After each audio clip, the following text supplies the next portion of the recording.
L'eau, l'élément le plus répandu sur Terre.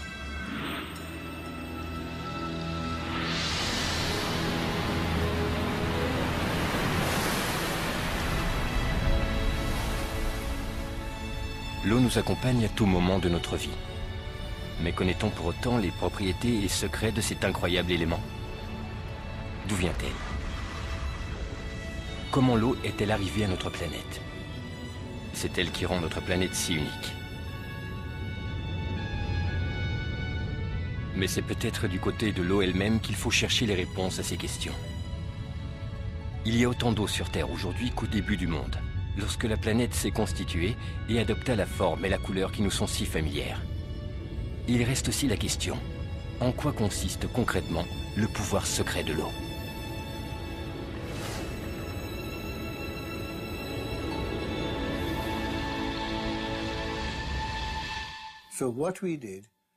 Nous avons travaillé de la manière habituelle, dans l'étude d'un environnement naturel. Nous nous sommes simplement concentrés plus particulièrement sur l'eau, mais en l'analysant sous de multiples angles. Dans les Saintes Écritures, l'eau est bien plus qu'une simple substance physique et chimique. Elle représente un certain concept, un concept lié à une façon particulière de concevoir les origines de la vie.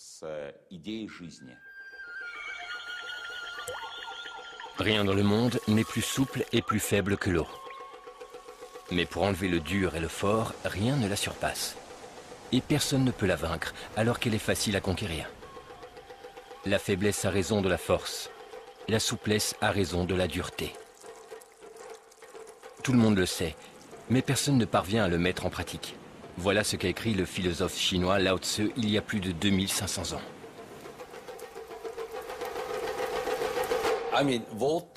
L'eau a déjà été étudiée en détail.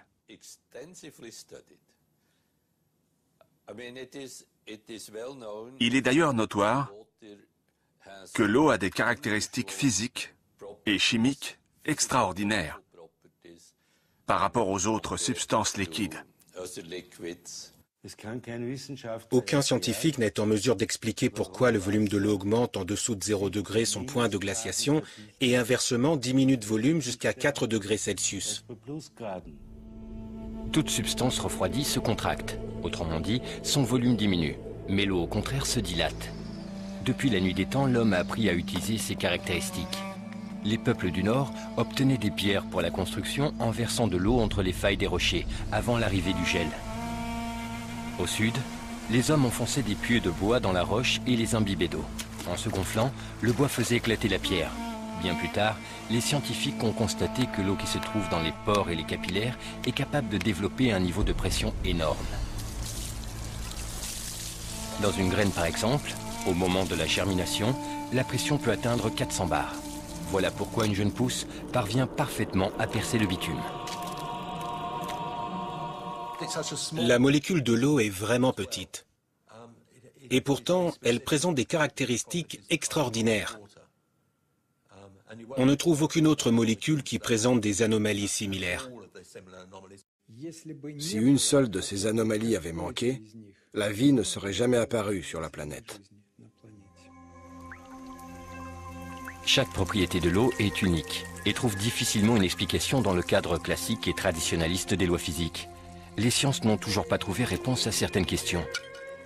Pourquoi l'eau est-elle la seule substance sur Terre qui peut se présenter en 3 états, liquide, gazeux et solide? Pourquoi la tension de la surface de l'eau est-elle la plus élevée parmi tous les liquides?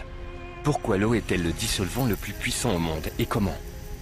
De quelle façon l'eau, défiant la gravité terrestre, est capable de remonter à l'intérieur des troncs des grands arbres, surmontant ainsi des pressions de dizaines de bars?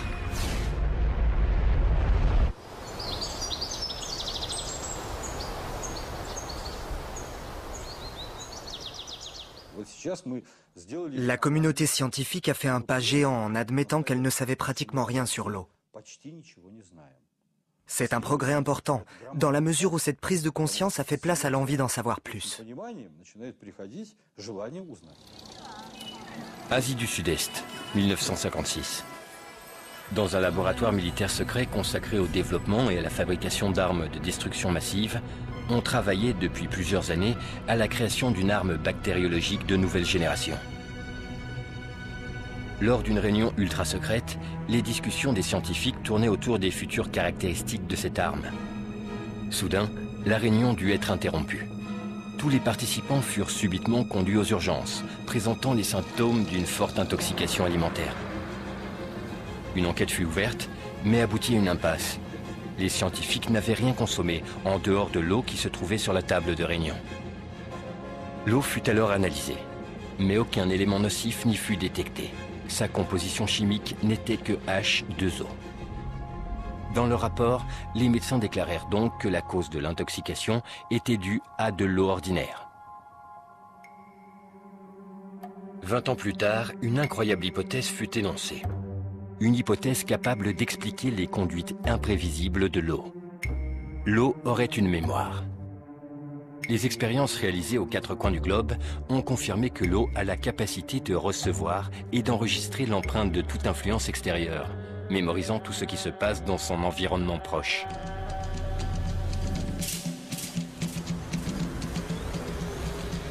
Toute substance qui entre en contact avec l'eau y laisse donc une trace. Nos ancêtres ne l'avaient-ils pas deviné quand ils transformaient l'eau ordinaire en eau curative en utilisant des récipients en argent? À ce jour, l'eau structurée ou dynamique est le meilleur antibiotique qui soit, à tel point que l'armée américaine a utilisé cette eau en Irak et en Afghanistan. Il suffit d'une molécule sur 100 millions de molécules d'eau potable pour détruire tous les germes présents dans une plaie. Le président des États-Unis utilise de l'eau structurée pour se désinfecter les mains. Alors, je me suis interrogé, comment est-ce possible? En enregistrant des informations, l'eau acquiert de nouvelles caractéristiques. Pourtant, sa composition chimique reste intacte. Dans un premier temps, on s'est penché sur la composition chimique de l'eau. Mais à la surprise générale, cela n'a abouti à rien. Car la composition chimique importe bien moins que sa structure. Quand on parle de la structure de l'eau, on parle de l'organisation de ses molécules, de la façon dont les molécules de l'eau s'agroupent entre elles. Ces agrégats d'atomes sont appelés clusters, et les scientifiques ont supposé que les clusters agissent en quelque sorte comme les cellules de la mémoire, où l'eau enregistre ce qui l'entoure, telle une bande magnétique.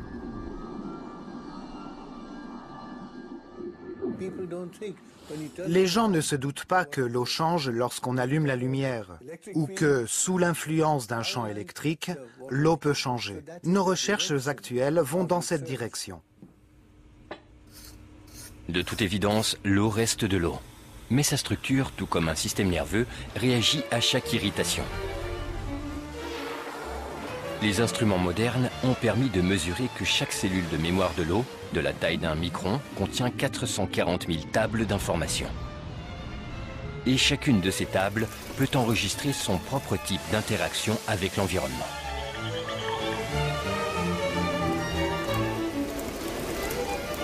Si on considère un cluster comme un agrégat de molécules spécifiques, alors sa durée de vie est courte. Mais si on le considère comme une structure, que les molécules peuvent quitter et réintégrer à loisir, sa durée de vie s'en voit largement accrue. Et c'est justement cette stabilité de la structure du cluster qui a confirmé l'hypothèse de la capacité de l'eau à enregistrer et à stocker des informations. Peut-être que l'eau est une sorte de disque dur rempli d'informations, unique en son genre. Nous devons connaître son organisation. C'est comme un alphabet. Si je vous présente un nouvel alphabet, vous ne pourriez pas comprendre de mots ni de phrases structurées, parce que vous ne reconnaîtriez même pas ces lettres. Donc la structure moléculaire est l'alphabet de l'eau. Grâce à elle, vous pouvez composer des programmes dans l'eau et vous pouvez les modifier.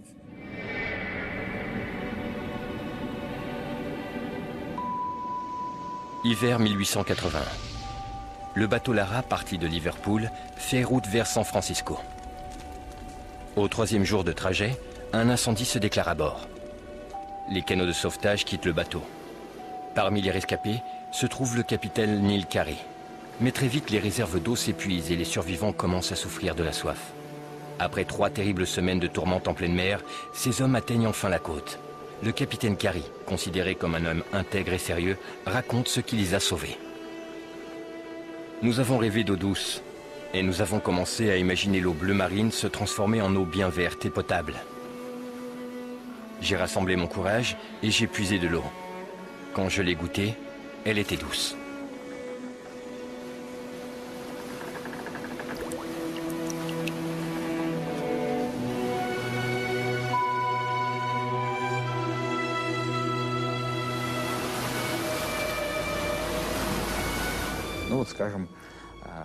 Prenons un exemple célèbre de la Bible. Quand Jésus a transformé l'eau en vin, il ne l'a pas changé. Il n'y a rien ajouté non plus, mais lui a conféré une caractéristique absolument particulière. Nous avons réalisé de nombreuses expériences en exposant des échantillons d'eau à diverses influences, diverses forces, telles que des champs magnétiques ou électrostatiques, diverses substances, ou encore à des émotions humaines. Il est alors apparu clairement que ce sont les émotions humaines, positives ou négatives, qui représentent la plus importante de toutes les influences. Dans le laboratoire du professeur Karatov, des expériences ont été menées sur l'influence des émotions humaines sur l'eau. Un groupe de personnes devait projeter vers un récipient d'eau des émotions positives en se concentrant sur l'amour, la tendresse ou l'affection. Ensuite, on a remplacé les récipients et on leur a demandé de se concentrer sur des émotions négatives, telles que la peur, la rancune ou la haine. Après cela, on a analysé l'eau contenue dans les 2 échantillons. Et en effet, l'eau s'est modifiée selon le type d'émotion.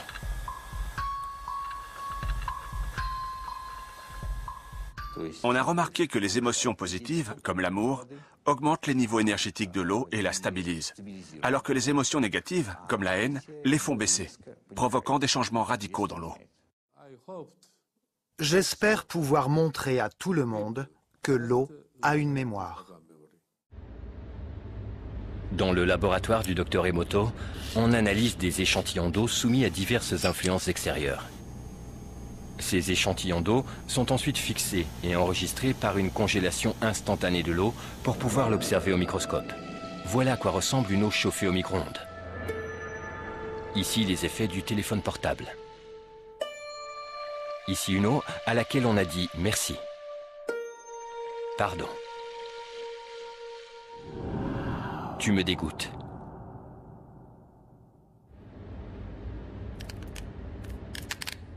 Aujourd'hui, les technologies modernes permettent de structurer l'eau artificiellement. Les germes de soja, dont les graines ont été traitées avec cette eau structurée, révèlent une émission photonique 6 fois plus élevée que des germes traités et arrosés avec de l'eau ordinaire. L'utilisation d'une eau structurée réduit les délais de maturation des légumes et multiplie leur valeur nutritive.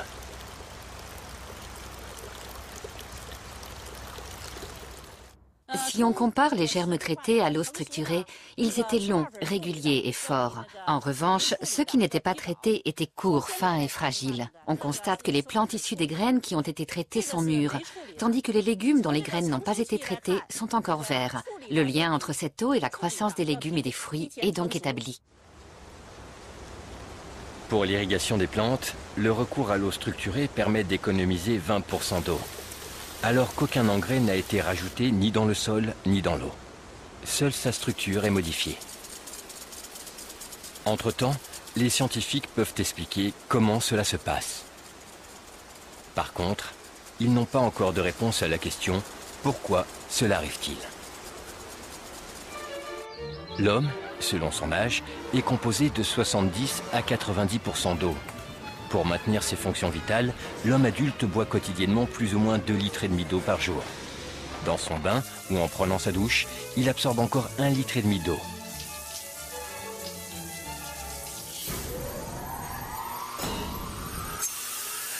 Mais avant d'arriver dans nos logements, l'eau parcourt un trajet aussi long que difficile. Avant, le bon sens voulait que les gens s'installent là où se trouve une source naturelle d'eau.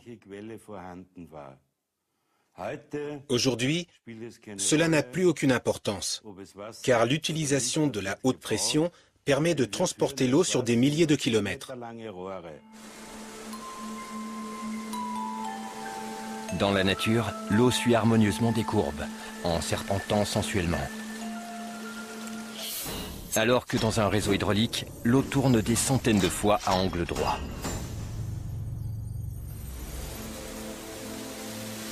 À chaque détour et changement abrupt de direction, la structure naturelle de l'eau se détériore peu à peu. Quand l'eau du robinet arrive chez nous, après avoir traversé tout un réseau hydraulique, elle présente plusieurs cristaux de formes diverses. Mais leurs structures sont toujours déformées. Voilà à quoi cela ressemble. Les cristaux s'assemblent d'une façon chaotique, sans esthétique ni aucune symétrie. L'eau qui stagne dans un système de chauffage central est inanimée et croupie, sans un processus vitalisant. Elle aspire ou absorbe l'énergie des gens, des plantes et des animaux qui y habitent. Elle leur vole cette énergie. On sait que dans la plupart des grandes villes, l'eau courante est stockée dans des circuits fermés. Après des processus agressifs d'épuration chimique et de filtrage puissant, elle revient dans nos maisons en gardant en mémoire les produits chimiques qu'elle a croisés et la violence qu'elle a subie. Mais la pollution la plus terrible est celle des informations que l'eau absorbe en passant par des tuyaux longs de plusieurs kilomètres et des milliers de maisons et d'appartements.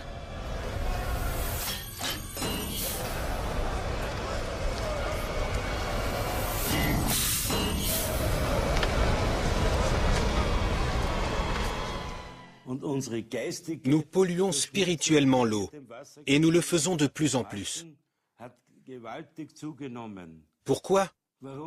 L'eau s'approprie toute la jalousie, les soucis et le stress qu'elle croise. Nous déversons tout sur l'eau. Elle est presque morte quand elle arrive enfin à nos bouches.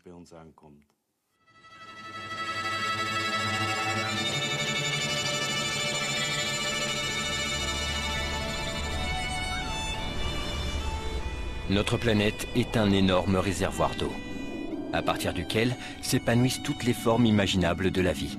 Et chaque organisme vivant est en son noyau également un plus petit réservoir d'eau. Les technologies modernes nous permettent d'explorer le cosmos en profondeur.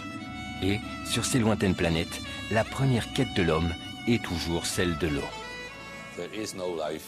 Il ne peut pas y avoir de vie sur Terre sans eau. Et la grande question est s'il existe une vie comparable sur d'autres planètes, ce qui serait impensable sans la présence d'eau.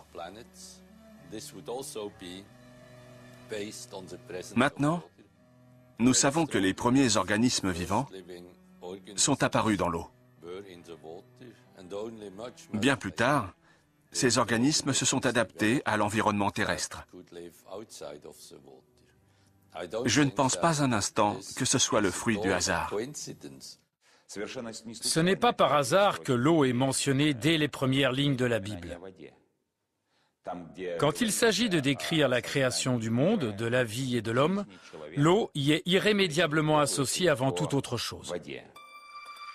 Comme toutes les sculptures qui étaient déjà présentes dans la boule d'argile, l'eau contenait les principes ou concepts de tous les futurs organismes vivants qui allaient apparaître.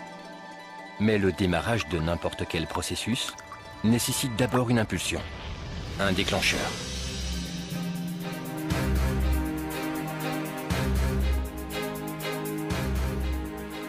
Les sages de la Haute Antiquité croyaient que cette impulsion consistait en une étincelle divine, qui aurait inscrit dans l'eau la séquence du développement futur. Toute l'histoire de l'évolution en fournit des preuves. Toute forme de vie, de la simple bactérie au mammifère, aspire à sa propre perfection.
Le système de l'univers a été créé par l'absolu, par la source qui a produit tout ce qui existe et toutes les manifestations matérielles.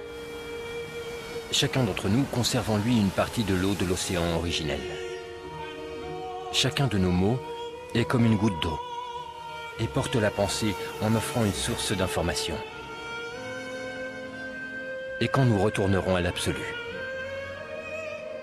ce devrait être avec amour et gratitude.